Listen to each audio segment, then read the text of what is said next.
Welcome back to season 7. I can't even believe it every time I say it. This is season 7. You know how long that, you know what that means. We started in the pandemic and here we are. So welcome back to season 7 of the Sister Brunch podcast.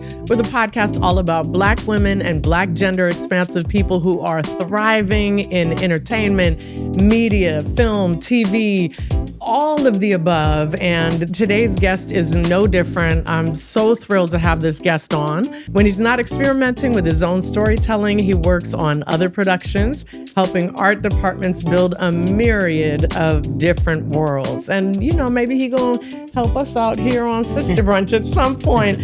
Welcome, Rraine Hanson. Thank you so much for having me. We're so thrilled to have you, truly. So we met recently at Black Indie Ignite. Mm-hmm. We got a shout out to Shauna Spencer, who has also been a guest on the podcast. Incredible. And founded Quelly TV. So we're also hoping that maybe you end up getting some distribution on Quelly. It's good to plant those seeds. Yes. But we met there, and then you came to our Sister Brunch season 7 kickoff event and celebration. And you know how the algorithm works is like, as soon as we met, I was on TikTok and who do I see but Rraine? And I just became really impressed with you and excited to hear about your story and share your story. So I'm going to ask you to share your story. Go back as far as you'd like to go back. Certainly life in Jamaica, being a storyteller, being trans in Jamaica, and as far as you want to take us back and kind of key elements in your story. Okay, well, I would say I grew up in Kingston, Jamaica, so that's where I'm coming from. I feel like I've always known I was creative, loved creative writing, English, and I just always having, worlds in my mind. But it wasn't until after I moved to the States and, I was thinking about what would I want to study in school, and I was like, oh, maybe I could try writing for, the screen, and, went to film school on a whim and luckily loved it the more that I learned about it. Where'd you, what were the seeds that were planted for you in Jamaica around filmmaking? And then how old were you when you came to the States, and what school did you go to? Okay. I was 16. I was 16 and I moved to the States back in 2012. And then I went to Emerson College. That's where I went to film school. Yes, okay, okay. And did you was in Boston then? Yep. And then did you do like afterwards. The time, because Emerson has a campus Yes, here. I did the LA program. So nice. Okay. I did my last semester out here. And yeah, I think, I feel like growing up in Jamaica, I really honed in on my listening skills. I think that being an artist really requires deep listening. And so I've always been very connected to nature, the ocean, and just really inspired by what was in my environment.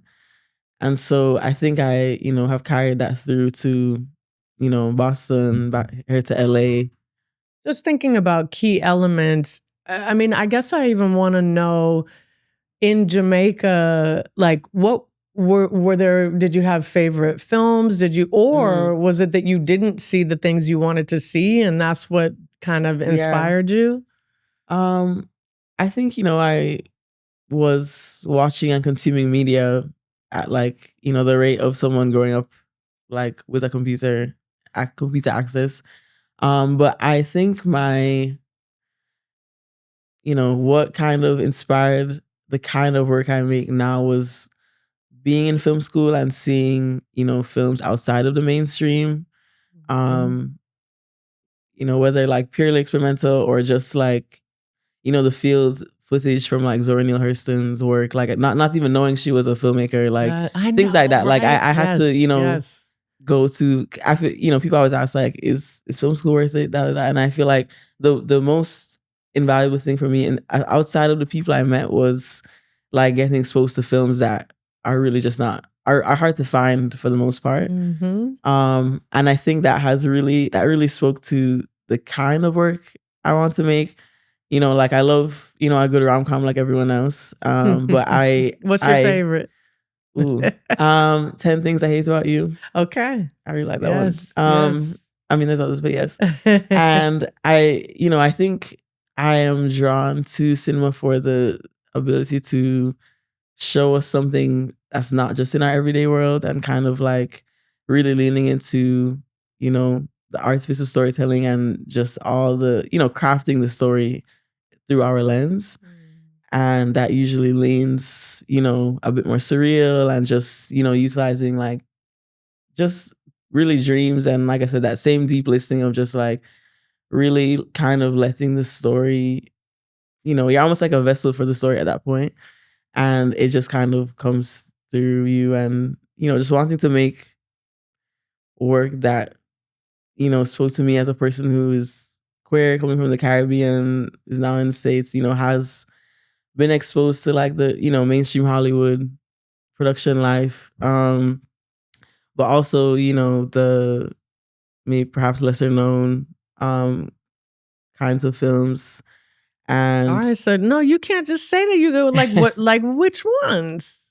Oof. And you said the lesser knowns. Mm-hmm. Well, so the first I'm going to say is definitely pretty known, especially in the States. But I'm thinking of someone like Marlon Riggs. Like when I saw his work for the first time, I was really, really like, I think forever changed and impacted by just seeing someone blend like different art forms together. I'm definitely very interested in like just almost like blurring the lines between genres, and I think that's why experimental feels like a safe like umbrella term for the work I make. But so kind of because you do mixed media, right? And actually, let's even talk about what that means, what that looks like in your work. But your point is kind of you like the kind of storytelling that mixes a lot of different things. I'm very drawn to like layers and just like, kind of putting everything together. I guess I'm not like a purist in that sense.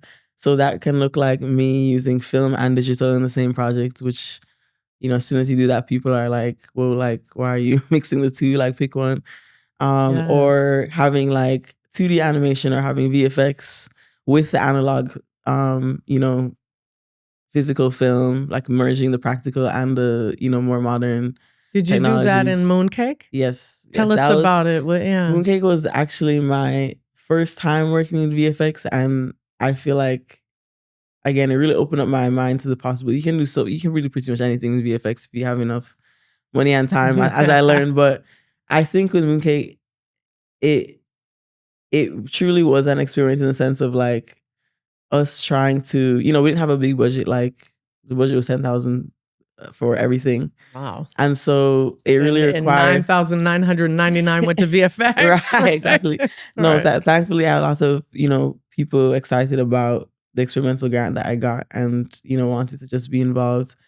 But I bring that up because it was like, it was based on my friend's childhood memory from when they were growing up in China. And obviously we knew we weren't going to film in China. We knew that we didn't have the budget to like build out hyper realistic sets that felt like you were in China.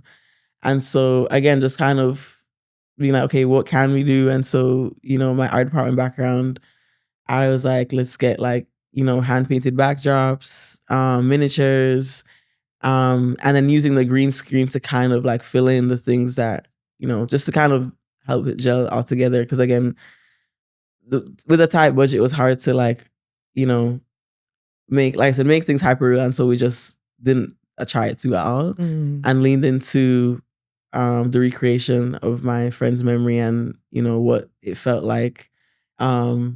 And yeah, just, it's definitely a more like stream of consciousness type of piece. Very reflective and just about giving, your inner child grace as you understand, those early instances of desire can tell you so much about yourself.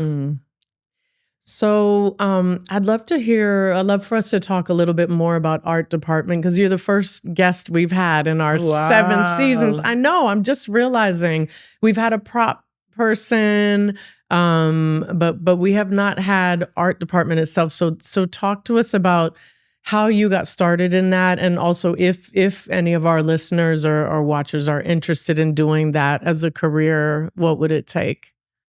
I've like discovered what art department is, or just, production design in general at Emerson in film school. I didn't really know that was a thing that specification. We know about the camera, we know about the lights, we know about the acting, but it's one of those underrated parts of the storytelling process. Yes. And I, was drawn to film school for the writing aspect, but I very quickly realized that I love being on set. And I was like, okay, maybe I can DP. And I, was taking some of those workshops, and all the technicalities of the lighting stuff was kind of going over my head. And I was like, okay, it's starting to feel like I'm in like math class again. And so I was like, then I started to just kind of do art department for friends. And because of, I think, my artistic background and liking to be hands-on and just crafty, I feel like that's my mother. My mother's a very, DIY, will make her clothes, make her decorations type of person. And so I definitely inherited some of that. And so I quickly realized it was a way to inform, the world building and decide what was in the frame, similar to a DP, but, more hands-on, more physically, and getting more into the, the period setting and the characters' interiority, and just really like, the details. And I feel like I'm very drawn to details. And so it's one of those things that the more you learn, the more you realize you have so much more to learn. Because, on big Hollywood projects, the art departments and the set decoration, it's like huge. There's so much goes into it. But they got all that money too, so it's nice. Right. Yes. But I realized that was how I preferred to collaborate with people when I wasn't on my own projects, was like being their production designer or, working in that world. And anytime, even now my freelance hustle is primarily doing art department. So if I'm, doing below the line work, so to speak, it usually tends to be art department. I just enjoy like the hands-on nature and just really, I don't know, that really speaks to me, like the literal sense of world building. Because you get the script, but there's like all the details that goes into making that space come to life. Love it. And it really, speaks to my like design eye and yeah. So speaking of that too, so we've talked about that really it's mixed media and I guess when I hear that, I think about that, like that it's that tangible things you can touch, and you talked about film and digital together, like, and I want to know in what ways that may be connected to your personal story. I'll say, let me just put it this way. You're so brave about sharing your own journey, right? Like, in reading your bio, you have support as a lesbian filmmaker, but you are trans male.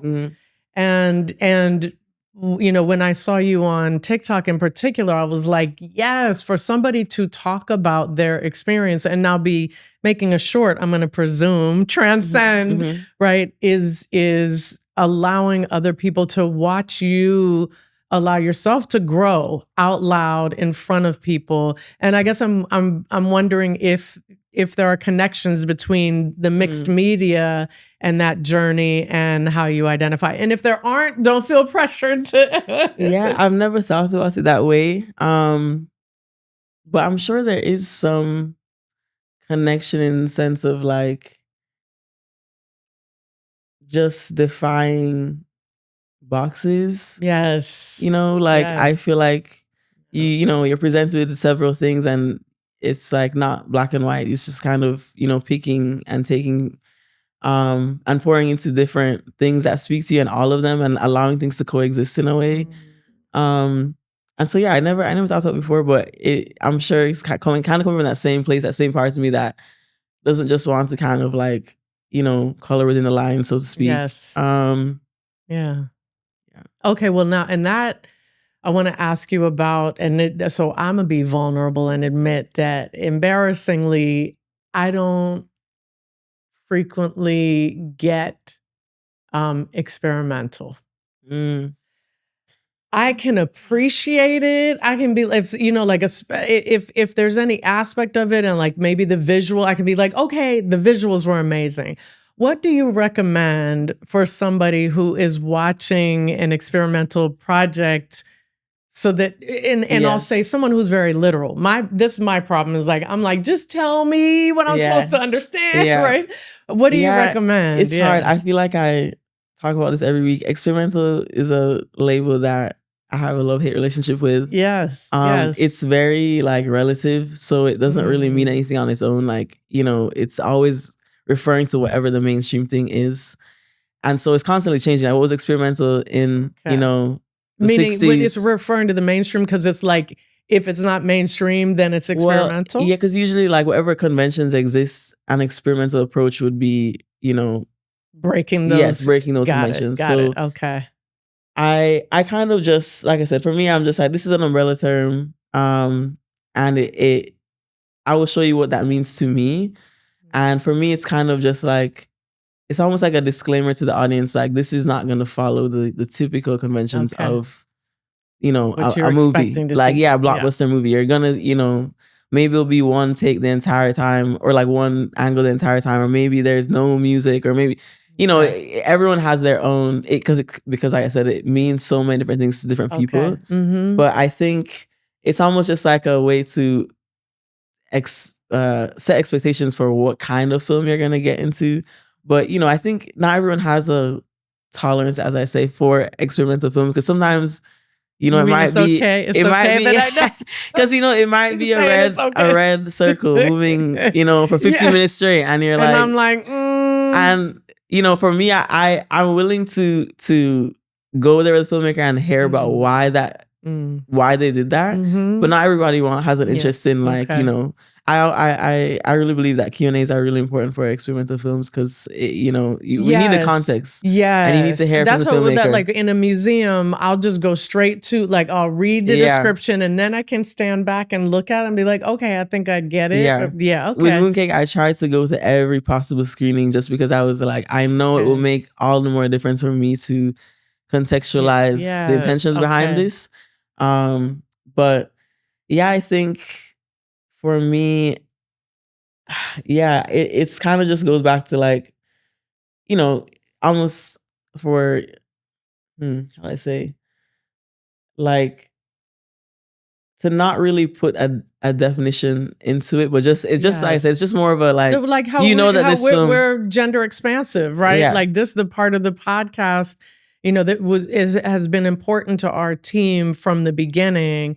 And it's more like, we just don't want to be in a box. And so it feels like you're saying, as long as if it's not that thing that, like, conforms in all the ways that that everything else is conforming, or that we're told we have to, then that is experimental. Yeah, so to speak, yes. And like I said, it could be other things as well. I don't think it's the only, like, you could have, like, an experimental drama, an experimental comedy, experimental, it's like kind of like the modality more than the genre. Okay. But I think it's okay if you don't love all experimental. Like, there's times where even I am like, I feel like I'm being held hostage in the theater, because I'm like, what is going on?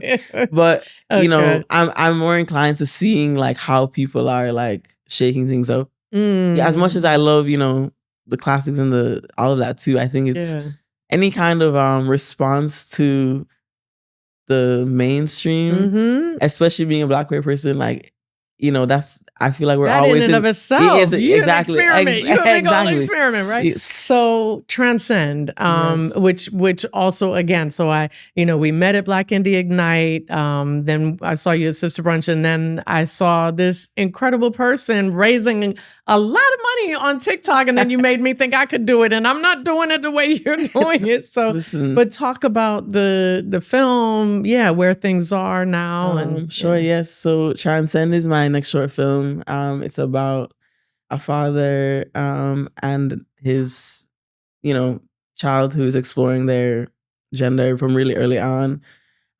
They're navigating the loss of the child's mother. And so, I really just wanted to create a story where the queerness is not the source of the tension.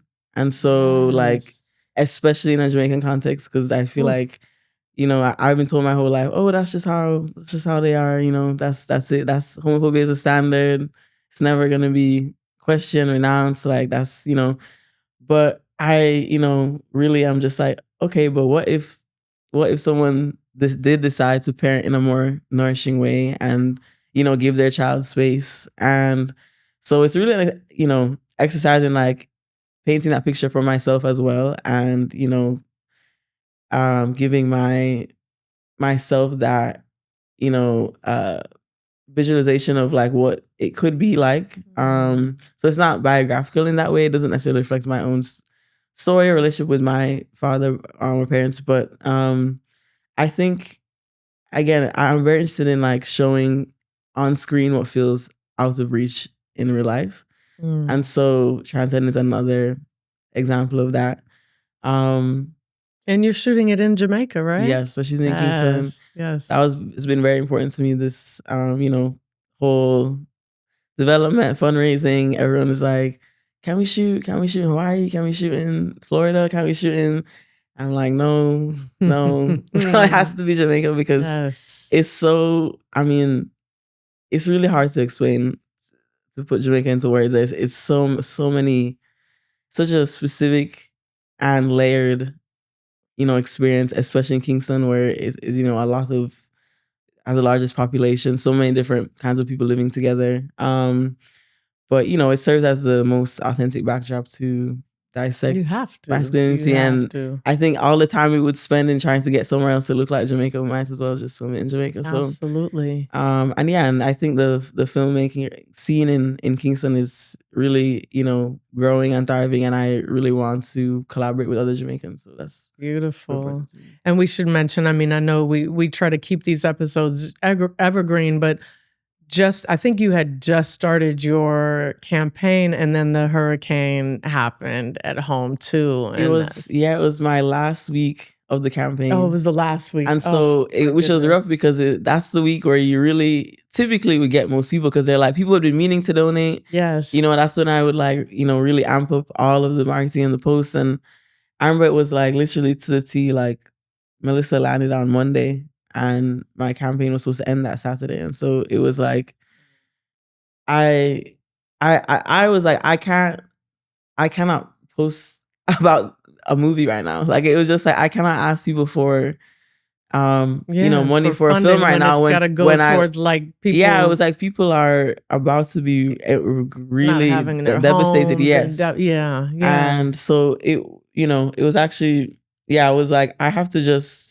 let the campaign go, because there's no, which is, it's so ironic to be, spent like a month and a half talking about this place and like why the story is important and why Jamaican stories are important, and then kind of be like, the actual people I'm thinking about are, in danger, so to speak. So that takes priority. But it's actually one of my producers, Natalie Jasmine Harris, yes, who I do. really, Natalie Jasmine Harris, season 5 or season 5.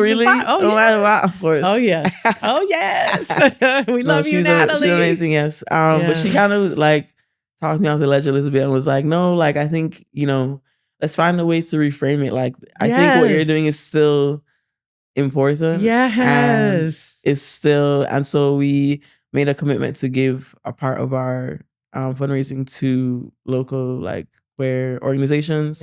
And so that's the only way that I could move forth with that. And I think it did ultimately help. I think people in that week money. Wanted to do something. Yes. They wanted to do something for Jamaica, but they didn't really know what. And so, the more that you give people a way to be like, hey, this is going to people actually on the ground, especially queer people in Jamaica, that, a lot of people and celebrities are posting about Jamaica, but, it's, I'm not that there's anything wrong with this, but it's Jamaica at large.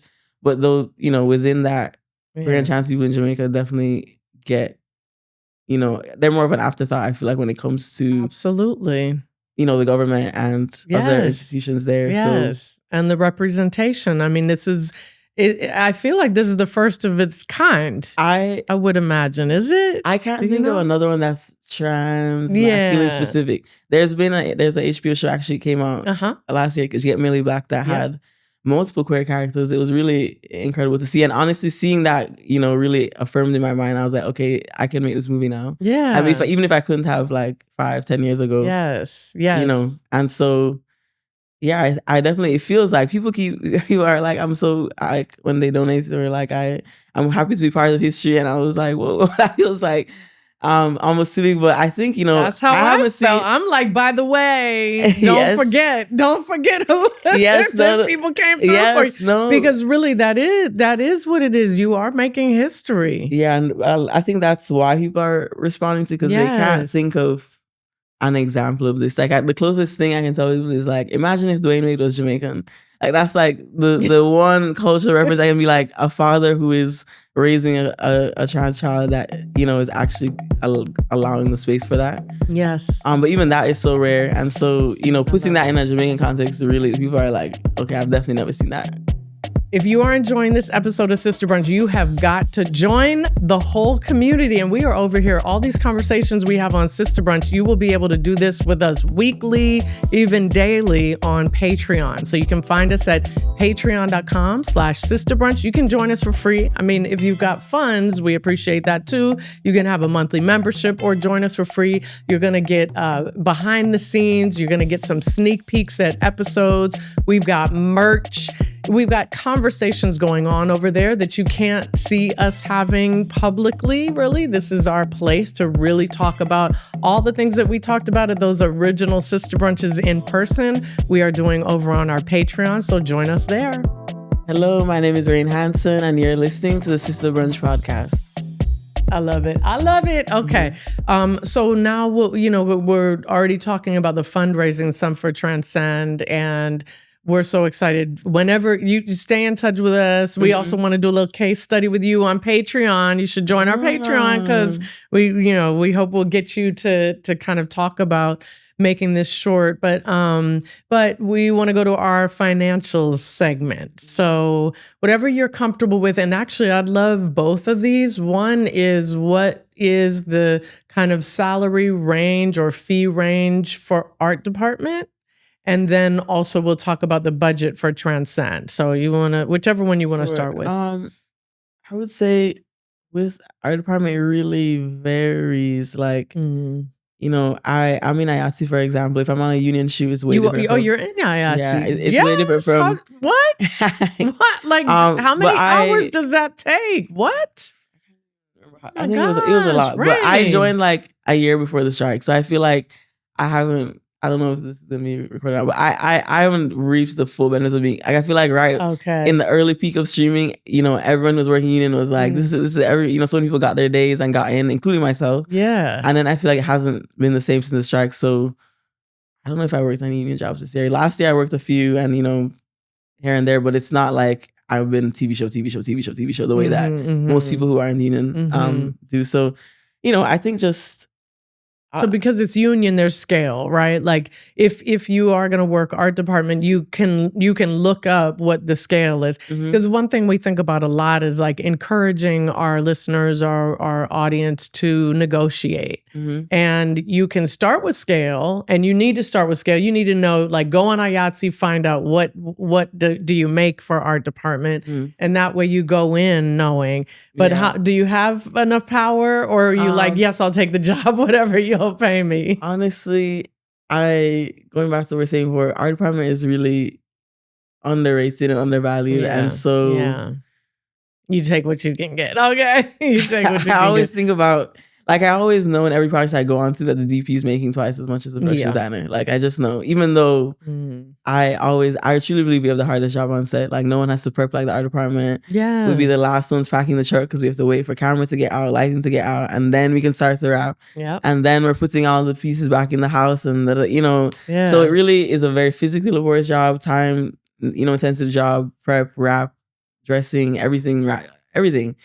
And so, you know, I would say if you want to do art department, definitely, you know, art PAing is a good way to test it out, and see, you know, what parts of it you like, what parts of that department you like. Because there's the more office side of things that are like, you know, floor plans and graphic design and, you know, more like computer software stuff. And then there's the shopping and the building and the painting is like all of that. Yeah, there's so like much other physical stuff. You know, it just depends on which side of it you like. And you, which side do you do the? I like being on set, so I do a lot of set dressing and prop stuff. Or on, like, you know, short films, I'll do like production design as well, depending on the scale. I feel like I've worked pretty much every role, but it's hard. I mean, I think figuring out what your bare minimum is and like making sure, like, I'll take a flat rate for a short film. I know how it goes as a, you know, director.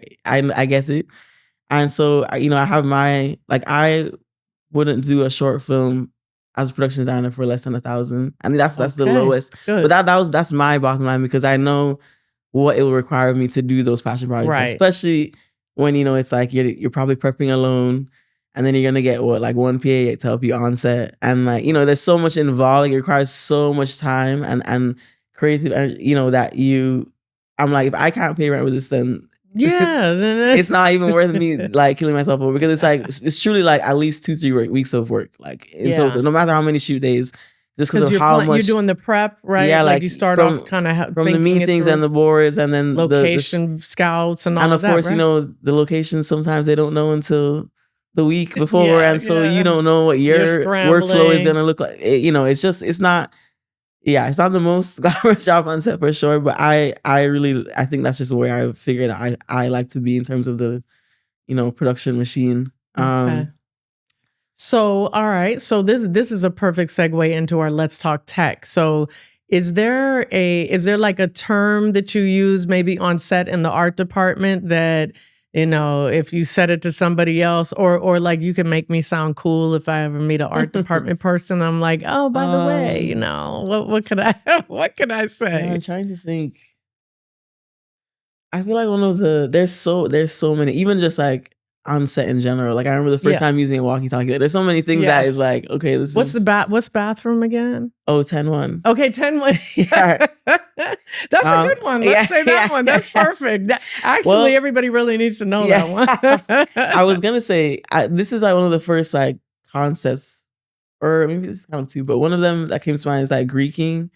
That like, wait, GREE, like Greek, except Greeking. Yeah. Greeking. So basically, that's like, because of, you know, clearances and copyright, especially in this country, like, if you see any kind of like, let's say we're looking at a shelf or like a fridge, and there's a bunch of products, Greeking is just like cheesing every individual thing. It's a very set dressing, you know, thing that you do. Okay. You cheese it so that all the labels are like facing away from the camera, because if it's not in focus and clearly visible, then you don't have to worry about copyright. And so that's just like, you know, that's like step one. I feel like when you're set dressing, like knowing that, oh, you need to watch for any logo. And Greeking can also be like putting black electrical tape over like the TV logo, like whatever. It just has to do with obscuring, like branding and logos. The brand or the logos, so that you don't have to pay. You don't have to pay the brand. Like, that's why they're paying you, so that they don't have to pay. Yeah. Exactly. Or even like aging is another concept that I feel like really, so the art department, it's really like a big part of our job, that obviously we buy things a lot. Sometimes you get it from prop houses, but sometimes you're buying, you know, a box from, you know, a box like a retail store that looks new, but in the story it's supposed to be a lived-in house. And so different things you can do to age certain things depending on what it is. The secrets. How do you make it there's look aging powder, there's aging sprays. Really? Sometimes it's just like, you know, literally dirtying something up with like whatever dirt, you know, it could be. But just making things look less shiny and store-bought, just like it feels more real. Do you like throw it on the ground and stomp it? That's one of them. With scenic painters, they have like techniques that they do to paint sets so they don't look like a freshly built house. Like that's what, like, when I say art department is one of those things that I'm like, every day I learn something else.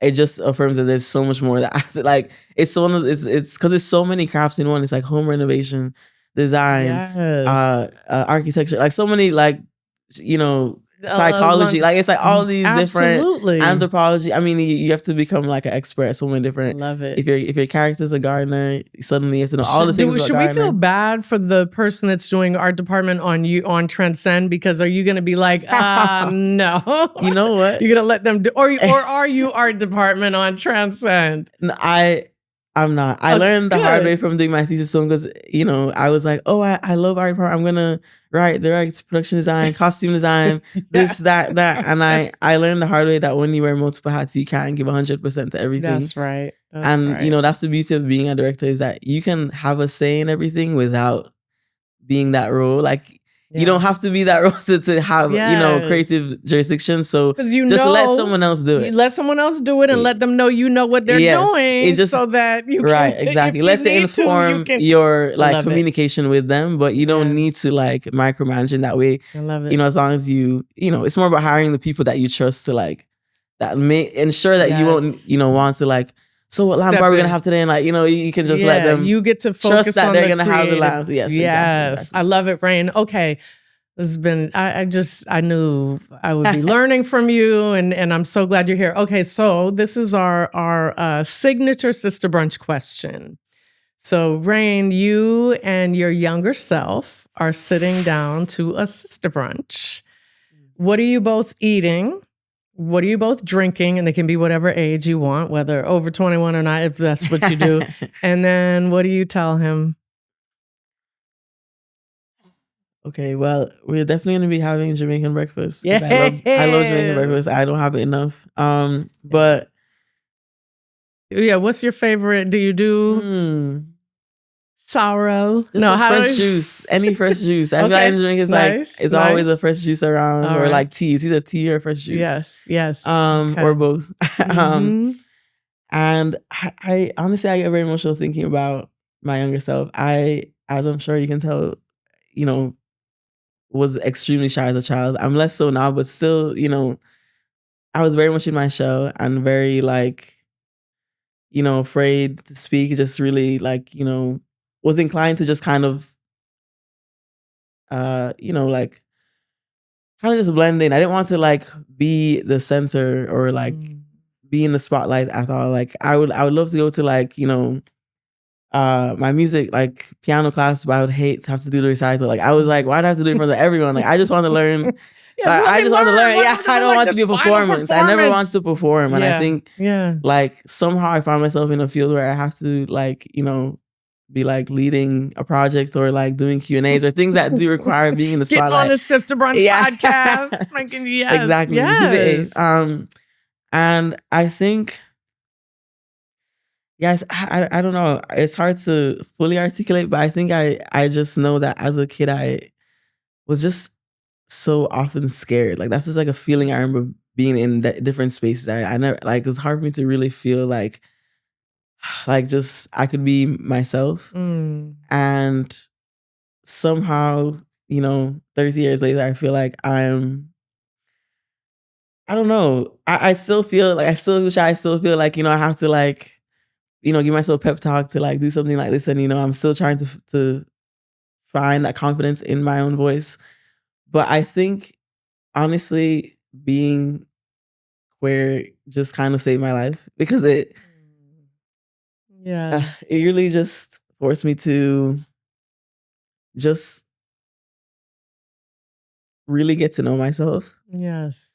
And it's hard to talk about without being emotional, but it really I think obviously it was hard at some moments to confront these things, especially being queer is one thing and then being trans is another thing. Yeah. And I'm still, working, just figuring out what that means to me. But I think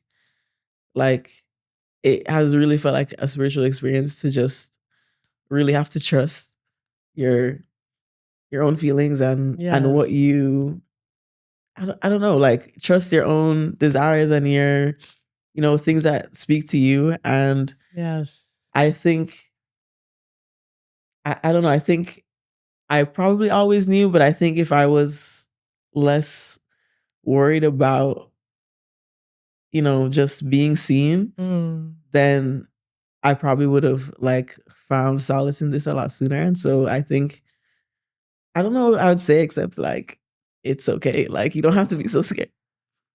But yeah, sorry. Sorry about it. Don't be sorry, Rraine. Rraine, you're such an exceptional, truly exceptional person. And I've known it since the minute I met you. I was like, there is something here. I appreciate that. And this is what it is. I mean, you're a gift. You're such a beautiful gift to all of us and to everybody who's going to be able to see your work and understand it, even if it's experimental. Yes. That in your, in your vulnerability, in your choice to, despite feeling scared and uncomfortable, to go ahead and tell your story anyway is so powerful and so meaningful. And we are, my goodness, we're so honored to have your story on Sister Brunch. I appreciate that. I'm very grateful. Thank you. We'll be following, we'll be supporting, we'll be doing everything we can. You raised the money already. You don't need us for that, but maybe in post. There, definitely. All right. Congratulations, Rraine. Yes, thank you so much. Okay, thank you so much for joining us for another episode of the Sister Brunch podcast. We've just had another amazing, impactful story. And I tell you, every single time we do an episode, I think it can't be topped by the next guest. And here we are every single time being moved, having the opportunity to introduce all of you to somebody that you should know and to stories that you should hear. So we're so privileged and honored, and thank you for joining this episode of Sister Brunch. So Sister Brunch is brought to you by Trujillo Productions. Our show creators are Anya Adams, Christabel and Sia Boadi, and me, Fanchon Cox. Our amazing Season 7 producers are Sam Henderson, Tasha Rogers. Our associate producers are Ashanti Groves and Charlie Savage. Sister Brunch is recorded on the land of the Tongva, the Chumash, the Gabrieleno, the Kich, and the Serranos people. And we are so honored to be able to live and work on these ancestral lands. We'll talk to you next week.